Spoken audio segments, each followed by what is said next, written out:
విస్తరి ముందేసి పస్తులు పెట్టావే తీపి వస్తువు చుట్టూ తిరిగే ఈగలు చేశావే చీచీ సిగ్గలేని మొగుడు గారండాయ్ గుయ్ గుయ్ గుయ్ గుయ్ అంటూ మీదికి రాకుండా వై గంపెడి పిల్లలతో ఇంటిని నింపావే సాపాదిండు సంసారాన్ని మేడెక్కించావే ఇరుగు పొరుగు ముందు సరసాలు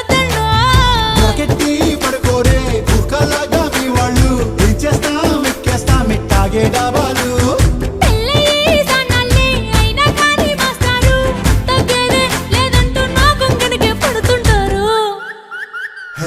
గోదారి గట్టు మీద రామసలకావే